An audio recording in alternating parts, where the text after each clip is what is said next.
બહુ કયાગરી ઓડિયન્સ આવી છે આજે, સમયસર હસે છે. હસવાનો બી ટાઈમિંગ હોય. જેમ તમે સાંભળ્યું હશે કે આર્ટિસ્ટ બહુ સારો છે, એનો ટાઈમિંગ સારો છે, એમ કમેડિયનનો ટાઈમિંગ સારો છે. ટીવી પર જોતા હશો આપણે. આર્ટિસ્ટનો તો ટાઈમિંગ હોય, એના વગર એને કલાકાર જ ના કહેવાય, પણ ઓડિયન્સનો પણ એક ટાઈમિંગ હોય કે તમે કેવી રીતે હસો છો. ઘણાને એવું હોય કે જોક 1-2 સેકન્ડ પછી સમજાય. હવે એવા ઓડિયન્સમાં 2 હોય તો વાંધો નહીં,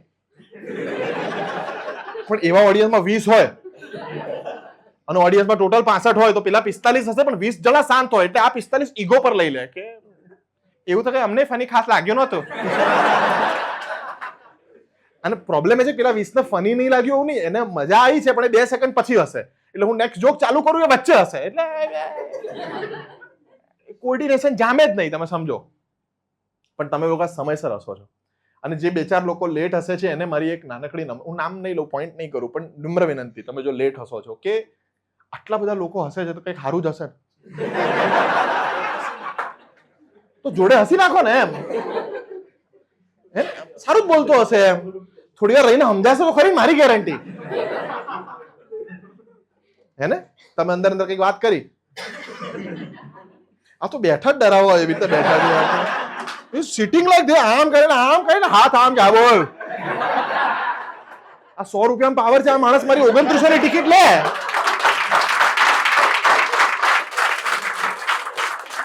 આ ભૂલથી 2899 ની ટિકિટ લઈને આવી જાય HK હોલમાં જોવા, તો નાચ બસંતી નાચ એમ જ કરે ને. આવા 4 માણસ ઓડિયન્સ જોઈને અમારો કોન્ફિડન્સ આમ ડામાડોળ થઈ જાય. પણ લા મારું બી લગન પછી સાહેબ ફાંદ વધી, પણ મારે જનરલી કેવું બધા કહેતા હતા લગન પછી તારું શરીર વધી જશે. હું 55 કિલોનો હતો, 12 વર્ષનો હતો ત્યારથી લઈને 2 વર્ષ પહેલા સુધી 55 કિલોનો જ હતો. તો મારું લગન ભાઈ જોજે તારું વજન વધી જશે, બહુ પ્રેમ કરવા વાળી આવશે એટલે મેં કહું હશે વધશે. એમ તો મારું વજન વધ્યું સાહેબ, હું 55 થી 68 પહોંચ્યો. પ્રોબ્લેમ શું દેખાય છે કે આ બધું એટલું જ છે, ખાલી અહીં વધે છે. પતલા માણસને ફાંદ આવે ને એની દુઃખ બહુ જુદું છે સાહેબ. પતલા માણસને ફાંદ આવે ને એટલે આમ સામેથી, હું શર્ટ બી એવા જ કલરના પહેરું છું, સામેથી વાંધો, બાકી આમ ઉભો રહું તો શેરડી ઉપર લીંબુ રબરથી બાંધ્યું ને એવું લાગે.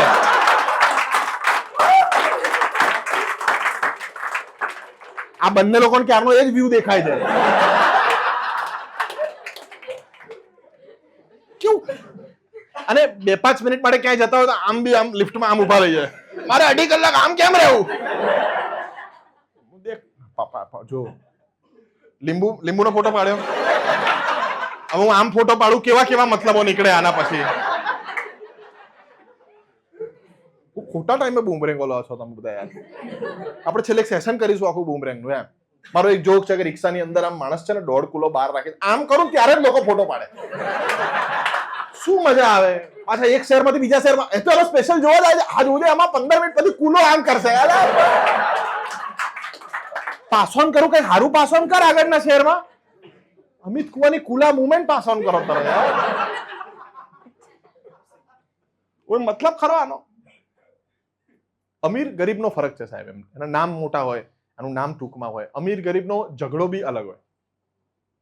અમીર ગરીબની ડેફિનેશન બધાની જુદી જુદી છે, પણ અમીર ગરીબનો ઝઘડો બી બહુ જુદો હોય. તમે જુઓ, તમને શું લાગે છે અંબાણીના ઘરમાં ઝઘડો થતો હશે તો આપણી જેમ આવતા હશે બધા જથી? આવતા હશે, પણ એનું બી એક આખું લેવલ હશે ને અલગ સાહેબ. એમ સાવ તો કદાચ જતા રહે એવું તો નહીં કરતા હોય. એમ જતો રહે બીજા માળે,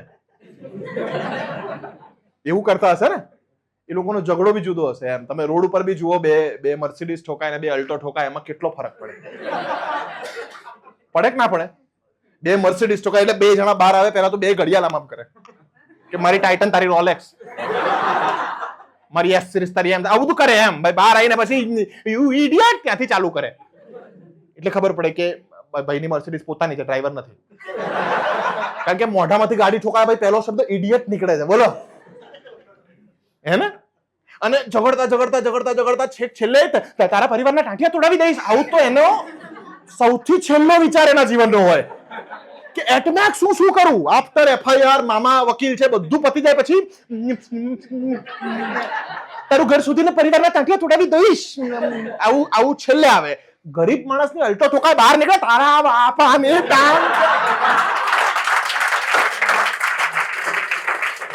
ત્યાંથી ચાલુ થાય.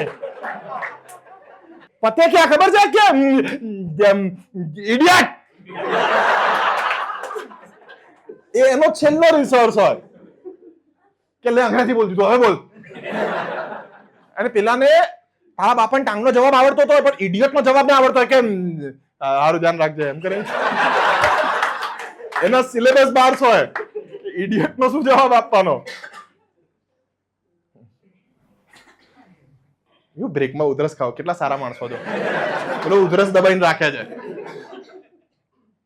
ઘણી વાર તો આવું નિયમ કહું ને કે ભાઈ તાળી ટાઈમે પાડો છો, પાણી નહીં પીવાનું, ઉધરસ નહીં ખાવાનું, 100 રૂપિયા મેં તને આલ્યા, તું મને આલે, તું તારું કામ કર. અમને લાગે કે પણ આ તો શું નવી ઓડિયન્સ છે એટલે થોડું સમજે છે એમ. જે રેગ્યુલર આયા હોય તો આરો જજ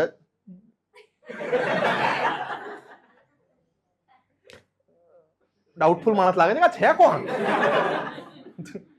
બહુ સારો માણસ છે. તમે ફોટો માટે કીધું, એમણે કીધું તમને, ઉन्होंने बोला.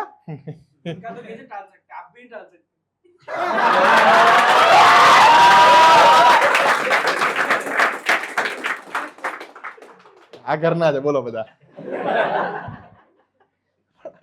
ફરક તો છે યાર, અમીર ગરીબના ઝઘડામાં ફરક તો પડે. દરેક જગ્યાએ કોમેડી ક્રિએટ થાય. તમે એવી નજર, તમારે આવું તમે સાંભળ્યું હશે ને, ઘણા બધા કોમેડિયન્સ બોલતા હોય છે, ટ્રેડિશનલ હાસ્ય કલા, તમારી નજર હોવી જોઈએ. ઘણી જગ્યાએથી કોમેડી ક્રિએટ થાય પણ બધી જગ્યા કરાય નહીં. થાય ક્રિએટ પણ કરાય નહીં એમ.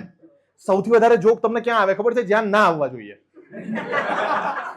આ બધાની પરિસ્થિતિ છે ને. હવે તમે વિચારો, અમારો તો ધંધો એ છે, અમને કેટલું આમ વેન આઈ સ્ટાર્ટેડ કોમેડી મને એવું લાગતું હતું કે I have liberty of being funny. એટલે હું ક્યાંક જઈને કોકને કંઈક ટોન્ટમાં કહી દઈશ ને પછી કહીશ કે કોમેડિયન, યુ નો. આવું મને એમ હતું કે અમારો પ્લસ પોઈન્ટ છે. પછી ખબર પડી કે આ માઇનસ પોઈન્ટ છે. કારણ કે એવી જગ્યાએ જ્યાં જોક આવવા જોઈએ ત્યાં બહુ ઓછા આવે, પણ જ્યાં ના આવવા જોઈએ ત્યાં તો અંદરથી ફૂટી ફૂટીને બહાર આવતું હોય. એમ કે કોકના શમશાનમાં ગયા હોય ત્યાંથી આમ લાકડું પડે ને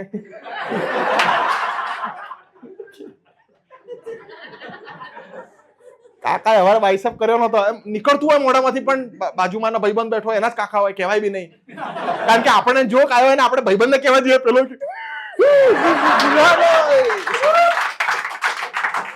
તારા કાકા મારા કાકા ભાઈ. કેટલી જગ્યાએથી જોક નીકળતા હોય સાહેબ, અમુક જગ્યાએ કહી ના શકીએ એમ.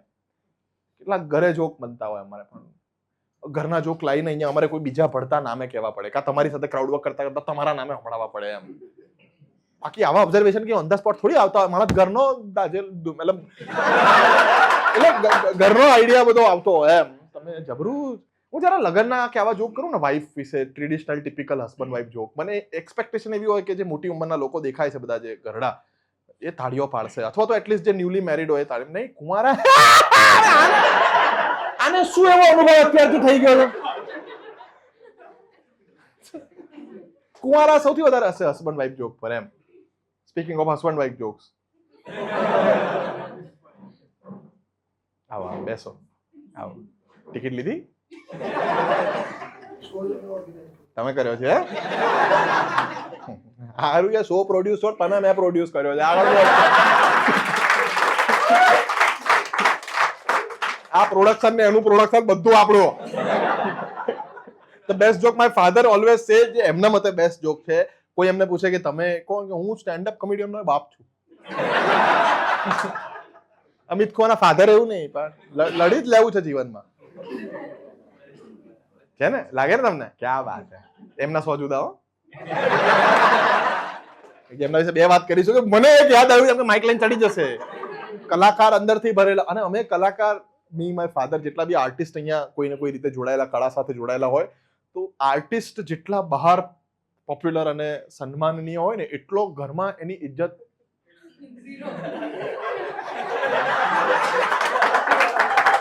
આ બોલે જીરો. આ તમારી પર એવું શું વીત્યું મારા ભાઈ?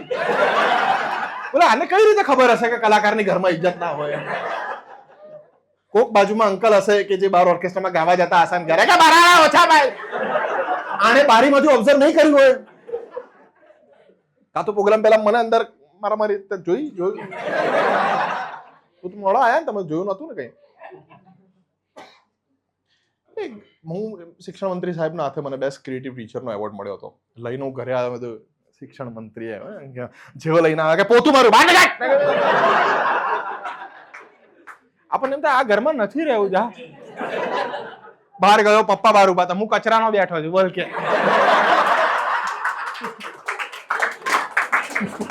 હું બી કલર્સ ગુજરાતીનું શૂટિંગ કરીને આવ્યો, બોલ કે હું આવ્યો ત્યારે તો કચરો વળાતો તો મારો બી ઇંતજાર જો કે મેં કીધું આ મોભીની હાલત ગોભી જેવી છે, તો બધા ટામેટું હું કરી લેવાનું.